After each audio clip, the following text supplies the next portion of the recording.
Oke, mari kita lanjutkan saja ceritanya seperti biasa. Yang belum tekan tombol like, bantu Mimin terlebih dahulu tekan tombol like-nya. Terima kasih. Bab 1093 sampai bab 1096. Karena itu, Li Fugui sudah mulai merawat luka Yuzen.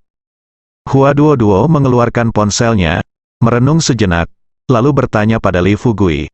Fugui, jika tidak berhasil, saya akan meminta rekan-rekan saya dari Biro ke-6 yang ditempatkan di kota Baihua untuk datang. Li Fugui bertanya kembali, mengapa kamu ingin mereka datang? Apakah kamu masih di sini? Tidakkah menurutmu ini cukup kacau? Lagi pula, kami membela diri dalam masalah ini.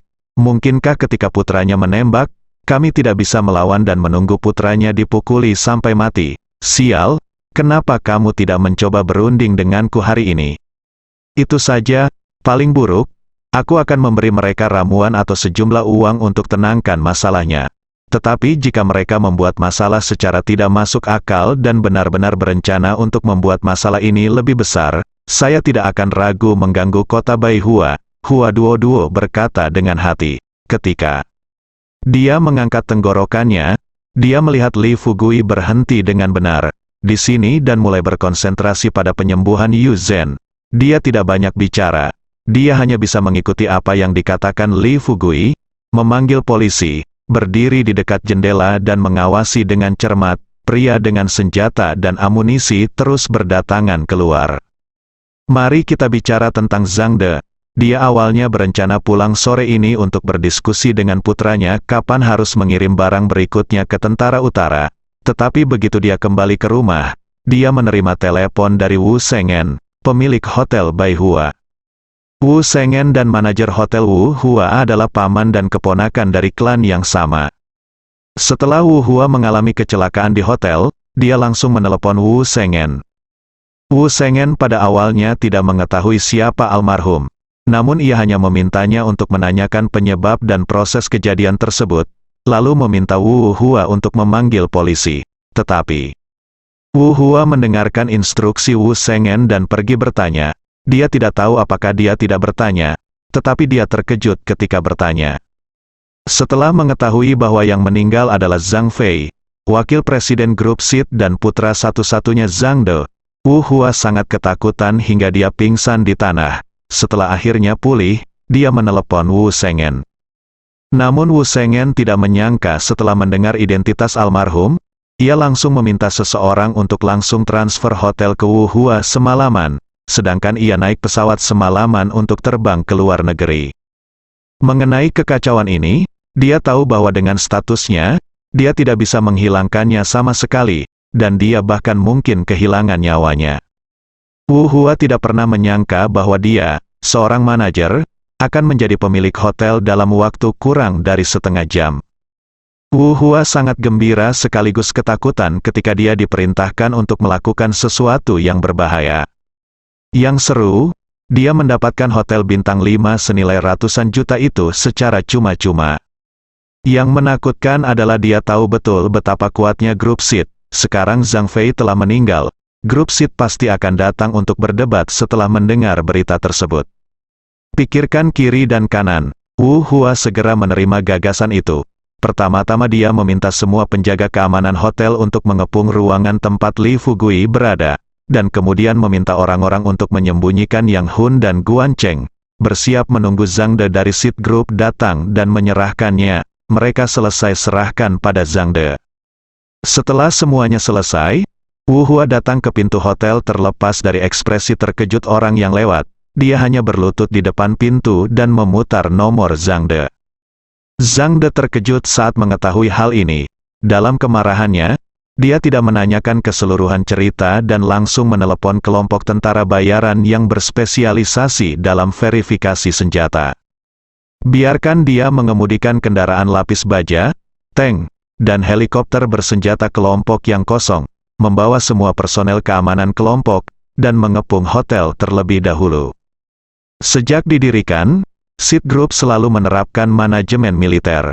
Anggota kelompok, kecuali Departemen Teknis dan Departemen Manufaktur, anggota Departemen Kalibrasi dan Departemen Keamanan semuanya adalah pensiunan tentara bayaran dari berbagai negara di dunia.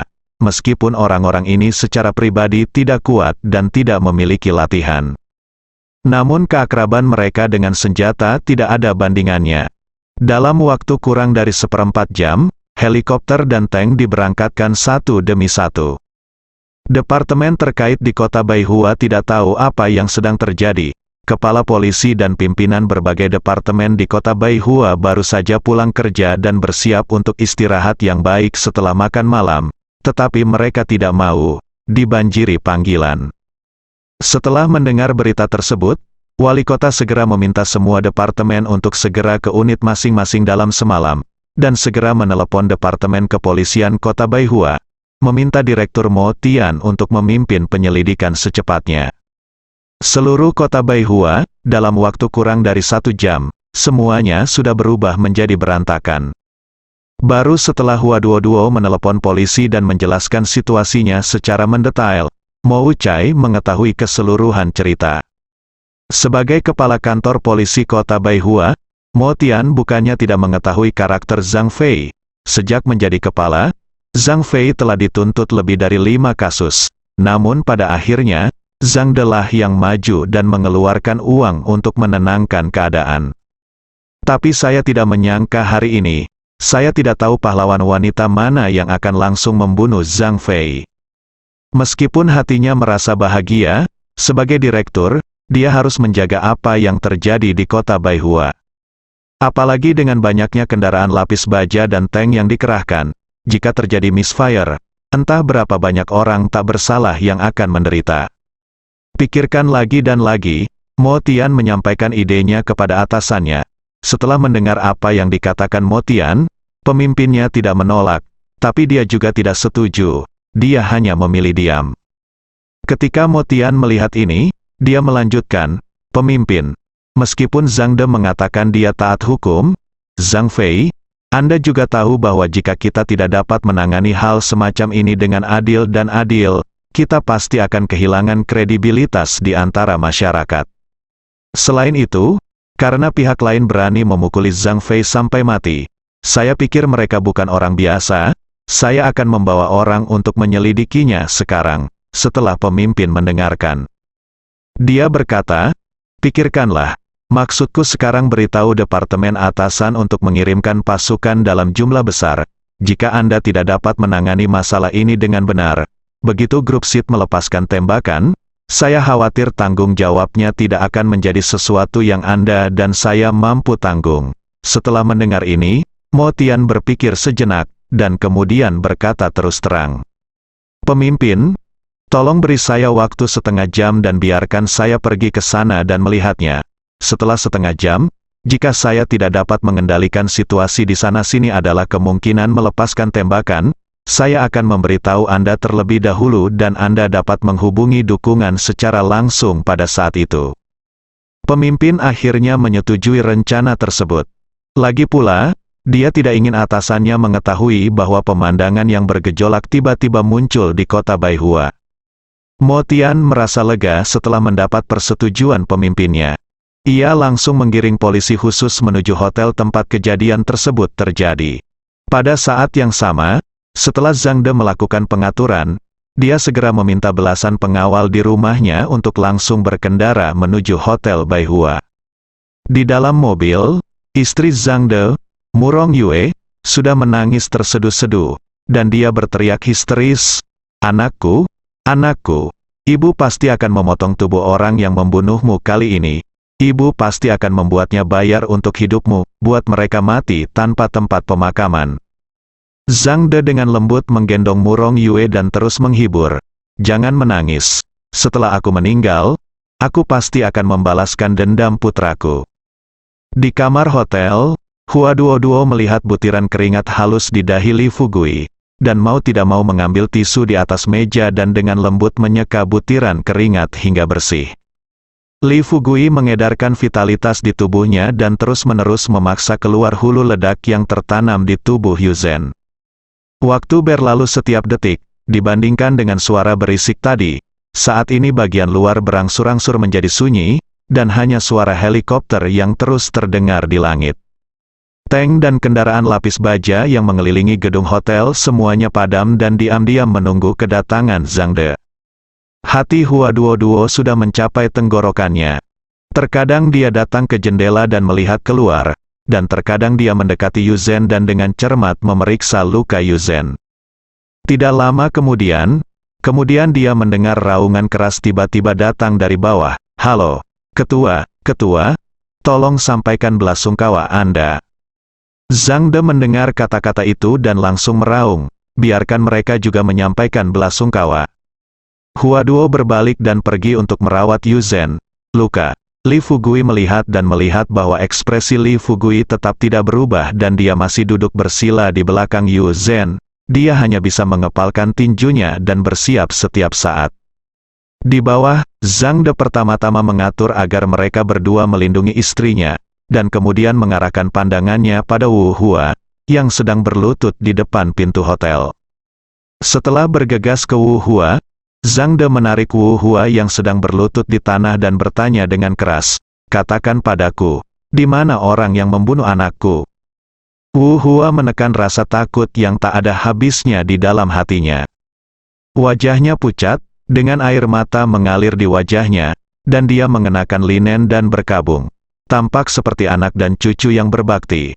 Dihadapkan pada pertanyaan tersebut, dia menjawab dengan suara gemetar, "Tuan Zhang, kejadian itu terjadi secara tiba-tiba. Saya tidak menyangka hal seperti itu akan terjadi. Ada 2 orang saksi ketika kejadian itu terjadi. Saya sudah mengendalikan mereka, dan pelaku lainnya juga telah ditangkap. Saya mengendalikannya di dalam kamar." Setelah mendengar kata-kata ini, Zhang De mendorong Wu Hua menjauh dan berkata, "Ayo pergi, bawa saya menemui kedua saksi itu." Wu Hua akhirnya merasa lega. Dia kini telah mempelajari seluk-beluk semuanya dari Guan Cheng dan Yang Hun. Meskipun hotel mereka juga ada yang salah dengan masalah ini dan tidak memberikan perlindungan menyeluruh untuk Zhang Fei, tapi pikirkan dari sudut lain. Jika Zhang Fei, bagaimana dia bisa mati jika dia tidak melakukan sesuatu yang lebih buruk dari binatang buas? Tapi dia tidak bisa mengatakan hal seperti ini di depan banyak orang. Setelah rincian masalah dinyatakan di mulutnya, menurut karakter Zhang De, dia pasti akan mati hari ini. Tetapi jika Guan Cheng dan Yang Hun diizinkan untuk berbicara, Zhang De akan mengetahui keseluruhan prosesnya, dan jika dia ingin menyalahkannya, dia hanya bisa menyalahkan Li Fugui dan yang lainnya. Bahkan jika dia terlibat, hal terburuk yang bisa dia lakukan adalah menyerahkan hotel yang baru saja dia peroleh dan memberikannya kepada keluarga Zhang, tapi dia akan bisa menyelamatkan nyawanya. Sambil memikirkan hal ini, Wu Hua membawa Zhang De ke pintu sebuah kamar di sisi kiri lantai pertama. Pintu masuk kamar dijaga oleh 4 petugas keamanan hotel. Ketika penjaga keamanan hotel melihat Zhang De memimpin orang-orang, mereka berlutut di kedua sisi. Hanya dengan melihat Zhang De, keempat penjaga keamanan itu pergi dengan tergesa-gesa. Keempat pria yang mengikuti Zhang De, bersenjatakan peluru tajam dan mengenakan kamuflase, menggantikan penjaga keamanan dan berdiri di depan pintu kamar. Wu Hua berlutut dan berdiri di samping Zhang De, tanpa mengangkat kepalanya, dan berbisik, "Tuan Zhang, yang satu sepertinya adalah supir tuan muda, dan yang lainnya adalah supir kita di sini."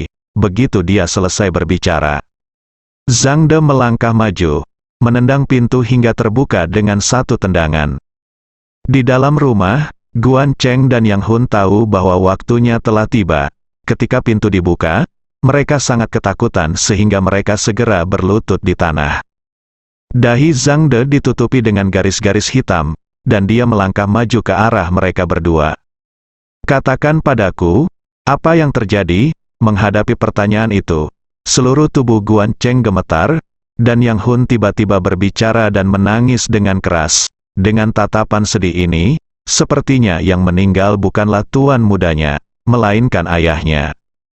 Zhang De Dao mengerutkan kening dan berkata dengan marah, "Biar ku beritahu, apa yang terjadi." Beraninya Yang Hun berbohong, di depan Zhang De, dia menceritakan keseluruhan ceritanya. Seperti pepatah, tidak ada anak yang lebih baik dari seorang ayah. Zhang De hanya memiliki satu putra, Zhang Fei, dan dia mengetahui kebajikan putranya dengan sangat baik. Tidak mengherankan kalau dia melakukan hal seperti ini. Hanya, sungguh menyebalkan, cepat atau lambat dia akan ditekan. Tapi dia berani memukuli putranya sendiri sampai mati karena hal seperti itu. Otak berpacu, Zhang De tiba-tiba berbalik, melirik ke arah Wu Hua, dan bertanya, "Siapa kamu?" Kaki Wu Hua terus gemetar, dan dia memaksakan diri untuk menceritakan apa yang baru saja diberikan Wu Shenghen kepadanya tentang hotel tersebut. Zhang De mendengarkan dan melambaikan tangannya ke Wu Hua. Setelah Wu Hua masuk, Zhang De berkata-kata demi kata, "Saya akan memberi Anda 10 menit untuk mengusir semua tamu kecuali para pembunuh itu. Selain itu, hapus semua pengawasan di hotel dalam 7 hari terakhir." Mulut Wu Hua setengah terbuka, dan dia merasakan sedikit perasaan tidak menyenangkan. Melihat Zhang De dengan ketakutan di matanya, dia bertanya ragu-ragu, "Tuan Zhang, apa yang akan kamu lakukan?" Zhang De mendengus dingin, mengertakkan gigi dan berkata, "Apa yang harus saya lakukan? Haha, saya melihat hotel Anda agak terlalu mencolok. Karena anak saya telah meninggal di sini, saya akan membiarkan tempat ini menjadi kuburan anak saya."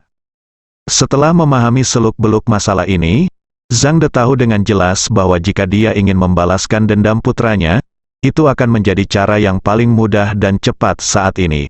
Metode yang dampaknya paling kecil adalah dengan mengirimkan tank dan helikopter dari luar. Ratakan saja tempat ini dengan tanah, berdasarkan senjata yang dikerahkan hari ini. Zhang De yakin dia akan meratakan tempat ini sepenuhnya dalam waktu 15 menit. Wu Hua menangis terseduh-seduh, tapi dia tidak berani melanggar perintah Zhang De. Dia hanya bisa tersandung, merangkak dan berguling keluar kamar, lalu mengatur keamanan hotel dan staf untuk mengeluarkan orang-orang di hotel secepat mungkin. Para tamu yang check-in diusir. Zhang De juga mengeluarkan ponselnya dan langsung menghubungi nomor bawahannya. Beritahu operator untuk memutus semua sinyal jaringan di kota, dan juga beritahu media besar bahwa tidak ada berita tentang Hotel Baihua di kota Baihua yang akan muncul besok. Zhang De membuat pengaturan, menutup telepon, lalu berbalik dan melirik Yang Hun dan Guan Cheng. "Kecuali kalian berdua yang tahu apa yang terjadi hari ini. Siapa lagi yang tahu?" Yang Hun berkata dengan jujur. "Ada juga manajer Wu, dan di sana juga wanita jalang bau yang membunuh tuan muda." Zhang De mengangguk dan berjalan keluar pintu. Ketika melewati anak buahnya, dia berkata dengan santai, bahwa mereka kembali dulu dan tunggu. Setelah hotel diledakkan, bawa Wu Hua pergi. Saat ini, salah satu dari mereka bertanya, "Tuan Zhang, apakah Anda ingin membunuhnya secara langsung?" Zhang De menggelengkan kepalanya dan berkata tanpa ekspresi, "Tidak, aku ingin mereka menguburkan putraku bersamanya." Ketika Hua Duo mendengar suara berisik di koridor lagi, dia akhirnya tidak dapat menahan kegelisahan di hatinya. Dia buru-buru bangkit dan mendatangi Li Fugui. Melihat Li Fugui masih merawat Yuzhen, dia dengan santai berkata, "Fugui, kamu pergi dulu untuk menyembuhkan Nona Yuzhen. Saya harus turun dan memeriksanya." Begitu dia selesai berbicara, sebelum Hua Duo berbalik dan pergi, dia mendengar erangan teredam keluar dari mulut Li Fugui. Jika sebelumnya, Li Fugui benar-benar tidak memiliki kekuatan untuk menggunakan vitalitasnya untuk mengeluarkan peluru yang tertanam di tubuh orang lain. Namun, setelah mengambil kuil Yuksu sekali dan vitalitasnya meningkat pesat, dia samar-samar merasa bahwa kekuatannya telah mencapai tahap akhir Xiantian, dan bahkan lebih kuat daripada tahap akhir Xiantian. Saat peluru keluar dari luka Yuzhen, Li Fugui akhirnya berdiri, menghela nafas lega, lalu mengeluarkan cairan spiritual dan salep yang dibawanya ketika dia keluar untuk mengobati luka. Dia menyerahkan cairan spiritual kepada Yuzhen dan membiarkannya meminumnya. Dia dengan lembut mengoleskan salep dan membalut luka Yuzhen. Dia tersenyum pada Hua Duo dan berkata, "Mengapa kamu terburu-buru? Sudah kubilang. Tunggu sampai mereka datang. Oke, berdebat saja dengan mereka. Masalah ini bukan salah kami. Jika Zhang De dan yang lainnya tidak masuk akal, saya yakin tidak akan ada ruang untuk alasan di dunia ini." Hua Duo mungkin telah memikirkan hal ini melalui gerakan tersebut di luar tadi. Pastinya tidak sesederhana itu, Zhang De pasti ada di sini sekarang. Tetapi pihak lain belum muncul, kemungkinan besar pihak lain tidak akan muncul secara langsung. Pada saat ini, Hua Duo tiba-tiba mendengar seseorang berteriak di koridor di luar pintu. Pergilah, semua orang harus mengungsi dalam 10 menit.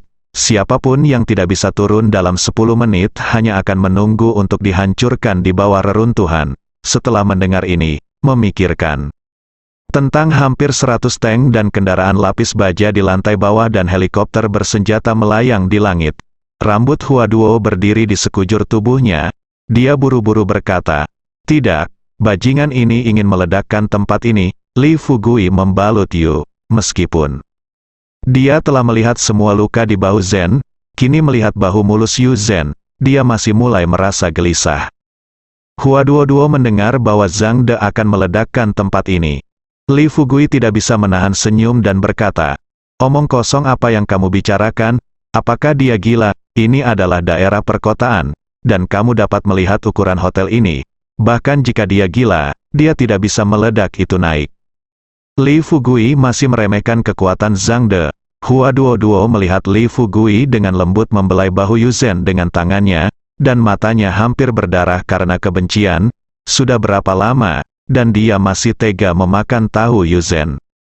"Li Fugui, kamu bajingan, cepat atau lambat kamu akan mati karena seorang wanita, sudah dekat, mengapa kamu menyentuh? Kemarilah dan lihat ke bawah." Hua Duo tidak tahan lagi, bergegas dan menarik Li Fugui berjalan menuju jendela. Dengan senyum agak malu di wajahnya, Li Fugui berkata dengan senyum malu, "Ya, siapa yang menyentuhnya secara acak? Aku baru saja memijat Yu Zhen. Kalau tidak bahunya akan membengkak." Hua Duo sangat marah, sehingga giginya gatal. Sambil menunjuk ke bawah, dia berkata terus terang kepada Li Fugui, "Perhatikan baik-baik, hampir semua tamu di hotel sudah keluar sekarang. Lihat juga kendaraan lapis baja dan tank ini, mereka mundur. Tahukah Anda mengapa mereka mundur?" Yu Zhen juga dengan cepat mengenakan pakaiannya saat ini, dan mendatangi Li Fugui dan Hua Duo dengan ekspresi gelisah. Sambil melihat ke bawah, dia buru-buru berkata, "Tidak, tank-tank ini seharusnya khawatir bangunannya akan runtuh. Tangki ada di bawah." Setelah mengatakan itu, Yu Zhen mengencangkan kancingnya, lalu menoleh ke Li Fugui dan Hua Duo dan berkata terus terang, "Kejadian ini terjadi karena aku. Sekarang aku akan turun dan memberitahunya bahwa apapun yang terjadi, itu tidak masalah. Kita bisa jangan biarkan dia meledakkan tempat ini." Li Fugui masih tidak percaya bahwa Zhang De akan meledakkan tempat ini. Dia meraih Yu Zhen dan berkata terus terang, "Jangan khawatir. Dia pasti tidak akan melakukan hal bodoh seperti itu. Jangan pernah memikirkannya. Sekarang adalah era media mandiri. Setiap orang memiliki ponsel. Jika dia berani melakukannya api di sini, besok seluruh negeri akan gempar." Begitu katanya, Hua Duo telah mengeluarkan ponselnya. Ketika dia menemukan bahwa sinyal jaringan telah diblokir sepenuhnya, dia menyerahkan ponsel tersebut kepada Li Fugui. "Tunjukkan kepada saya. Dapatkah Anda melihat apakah ponsel tersebut masih dapat digunakan secara normal? Selain itu melakukan panggilan telepon, jaringannya hilang sekarang." Hati Li Fugui menegang, dan dia segera mengeluarkan ponselnya. Baru setelah dia melihat sinyal ponsel benar-benar diblokir, barulah dia samar-samar menyadari keseriusannya masalah ini. Sedikit mengernyit, Li Fugui berpikir sejenak dan kemudian berkata kepada mereka berdua, "Kalau begitu, kalian berdua tunggu di atas sementara aku turun dan melihat-lihat." Hua Duo tahu temperamen Li Fugui, ditambah dengan statusnya sebagai kapten dari tim kedua di game ke-6, ia mungkin bisa meminimalisir dampak dari kejadian ini. Namun ketika Li Fugui terjatuh, anak ini tidak bisa sepakat satu sama lain. Jika ia benar-benar bertarung dengan lawannya lagi, tidak hanya seluruh game ke-6 yang akan terkejut, tetapi seluruh Tiongkok mungkin akan terkejut. Tentu saja ini bukanlah hal yang terpenting. Yang terpenting, mereka baru saja membuat keributan di kota Honghe, yang hampir membuat Sister Ming tidak bisa mendapatkan pijakan di game ke-6. Jika kita datang ke kota Baihua dan hal seperti ini terjadi lagi, Sister Ming tidak akan mendapat tempat di game ke-6. Pikiran ini terlintas di benak Hua Duo. Ketika dia melihat Li Fugui telah tiba di depan pintu kamar hotel, Hua Duo tiba-tiba berteriak keras, "Li Fugui, berhenti di sini. Jangan lupa bahwa saya adalah kapten tim kedua. Sekarang saya perintahkan kamu untuk melindungi Yu Zhen. Jika perlu, jika waktunya tiba, bawa Yu Zhen dan kabur dari sini. Saya akan turun dan berdebat dengan Zhang De sekarang." Bagaimana Li Fugui bisa mendengarkan pengaturan Hua Duo? Dia menunggu Hua Duo selesai berbicara, tapi dia hanya tersenyum dan berkata, "Kapten Hua Duo, jangan gunakan kekuatan kapten untuk menekanku. Hehe, aku mengatakannya, aku bisa menyelesaikan masalah ini." Tanpa diduga, Hua Duo mendengarnya Li Fugui mengatakan. Ini dia berkata. Tiba-tiba air mata keluar dari matanya, dia berjongkok di tanah dengan ekspresi sedih di wajahnya, dan menangis. "Li Fugui, kamu bajingan? Apakah kamu akan membuatku kesal sampai mati? Don, apakah aku tidak tahu siapa kamu? Jika kamu terus seperti ini, bisakah kamu berjanji bahwa kamu tidak akan membiarkan?" Keadaan menjadi lebih buruk, dia berjalan perlahan ke arah Hua Duo, menepuk punggung Hua Duo dengan lembut, dan membisikkan penghiburan berkata, Duo, jangan menangis. Aku hanya bercanda denganmu. Oke, kalau kamu mau turun, kamu boleh turun. Tapi kamu punya berjanji padaku bahwa mereka tidak akan menyentuhmu sehelai pun setelah kamu jatuh." Hua Duo juga tahu bahwa Li Fugui tidak membiarkannya turun karena dia mengkhawatirkan keselamatannya. Melihat Li Fugui mengalah, dia mengangkat kepalanya dan menatap Li Fugui dengan sedih. "Fugui, apakah kamu benar-benar ingin aku turun dan menangani masalah ini?" Li Fugui mengangguk, tetapi berkata dengan serius, "Biarkan kamu turun dan menangani masalah ini, tapi premisnya adalah, mereka tidak bisa membiarkan Anda dianiaya. Awalnya, masalah ini bukan salah kami. Jika dia bisa mendiskusikannya dengan Anda, itu akan lebih mudah. Tapi jika mereka terus membuat masalah tanpa alasan, saya akan melakukannya. Berbahagialah menemani mereka bersenang-senang hari ini. Ayo bermain." Hua Duo menghela napas lega. Setelah bangun, dia memeluk Li Fugui erat-erat dan berkata, "Fugui, terima kasih telah memahamiku." Setelah meninggalkan kata-kata ini, Hua Duo tidak keluar dari pintu, tetapi datang ke jendela, langsung membuka jendela, dan melompat keluar jendela. Tidak jauh di bawah, Zhang De berdiri di depan mobilnya, memperhatikan waktu berlalu. Dia telah memerintahkan bahwa dalam 10 menit, tidak peduli apakah semua orang di hotel dievakuasi atau tidak, puluhan ribu tembakan artileri akan ditembakkan, dan hotel di depannya harus rata dengan tanah dalam beberapa menit. Dan sekarang, tinggal kurang dari 5 menit lagi. Begitu bunga-bunga itu jatuh ke tanah, mereka mendatangi Zhang De seperti hantu dan kilat. Zhang De terkejut. Dengan mata terbelalak, dia menatap gadis muda yang berdiri di depannya dengan tidak percaya. "Kamu? Siapa kamu, Qi Kuai-hua?" Duo meminta maaf, mula-mula membungkuk kepada Zhang De, dan kemudian berkata dengan serius, "Zhang, Jenderal, saya Hua Duo, kapten tim kedua di babak ke-6. Saya pikir pasti ada kesalahpahaman tentang masalah ini hari ini. Saya ingin tahu apakah Anda dapat mendengarkan apa yang saya katakan." Hati Zhang De menegang. Sebagai ketua seed group, dia sudah tidak asing lagi dengan game ke-6.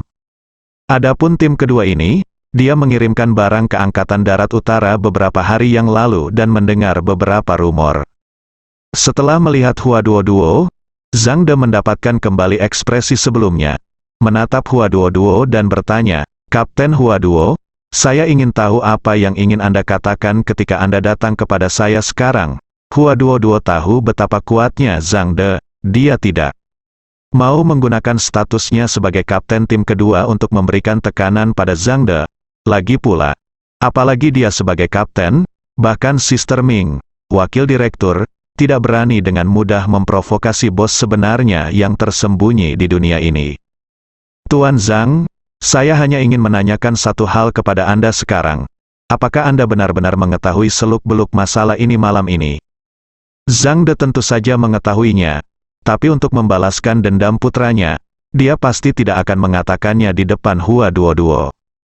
Tanpa berpikir panjang, Zhang De berkata kepada Hua Duo, "Saya hanya tahu bahwa putra saya telah meninggal, dan dia meninggal dengan mengenaskan." Hua Duo berkata dengan tulus, "Tuan Zhang, Anda adalah orang yang taat hukum, dan Anda bisa jujur kepada orang lain.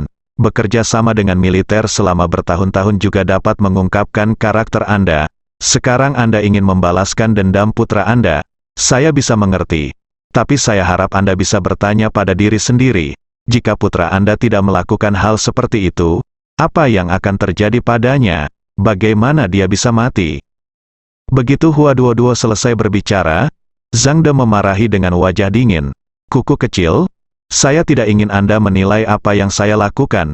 Izinkan saya memberitahu Anda, jika Anda membiarkan anak buah Anda membunuh orang yang tidak bersalah orang sembarangan, jangan bilang Anda adalah Kapten Biro ke-6, dan bahkan Wakil Direktur. Saya akan pastikan Anda sengsara." Zhang De langsung menghubungi nomor pemimpin tertinggi Angkatan Darat Utara ketika panggilan tersambung. Zhang De hanya menceritakan apa yang terjadi malam ini tanpa banyak bicara. "Saudara Hu, sekarang putra saya telah terbunuh dengan sia-sia. Seorang kapten dari game ke-6 benar-benar datang untuk memberitahu saya bahwa putra saya pantas mati. Apa yang Anda ingin saya lakukan mengenai masalah ini? Apakah Anda benar-benar ingin memaksa saya untuk memimpin sekelompok ribuan orang? Mungkinkah beberapa teknisi membawa kelompok itu ke luar negeri?" Kekuatan mengejutkan dari beberapa kata ini sudah cukup untuk membuat ribuan pemimpin gemetar. Siapapun yang akrab dengan Seed Group tahu bahwa alasan mengapa kelompok ini mampu bertahan di industri militer sebagai perusahaan swasta selama bertahun-tahun adalah karena mereka memiliki hampir 1.000 personel teknis terbaik dunia. Jika Seed Group tiba-tiba membawa grup tersebut ke luar negeri, mereka bahkan tidak dapat membayangkan seberapa besar pengaruhnya. Hua Duo secara alami berkeringat. Dia menjilat bibirnya yang kering. Saat ini dia tidak tahu harus berkata apa. Setelah Zhang De selesai berbicara dalam beberapa kata, dia menutup telepon dan kemudian mengalihkan perhatiannya ke Hua Duo. Dengan tatapan jijik di matanya, dia melirik ke arah Hua Duo, dan kemudian berteriak kepada kerumunan di sekitarnya, "Masih ada 2 menit lagi, baru saja." Tanda seru. Tank-tank dan kendaraan lapis baja yang terhenti dinyalakan satu demi satu, dan kotak-kotak berisi peluru artileri telah dibuka di sebelah artileri yang baru saja diangkut dan ditempatkan di kedua sisi jalan. Ada air mata di mata Hua Duo. Ketika Zhang De hendak memerintahkan penembakan, Hua Duo berkata dengan tergesa-gesa, "Tuan Zhang, tidak bisakah saya berlutut untuk Anda? Anda tidak boleh melakukan ini. Bahkan jika Anda berada di hotel ini, setiap orang harus mengungsi. Jika Anda membuat keributan besar di kota, apakah Anda tidak takut melukai orang-orang di sekitar Anda secara tidak sengaja?" Zhang De tidak berkata apa-apa dan tidak berniat memperhatikan Hua Duo. Hua Duo menyeka air mata dari sudut matanya dan melangkah maju. Saat dia hendak berlutut, suara Li Fugui tiba-tiba terdengar dari belakangnya. Duo, tidak perlu berlutut untuk orang seperti itu.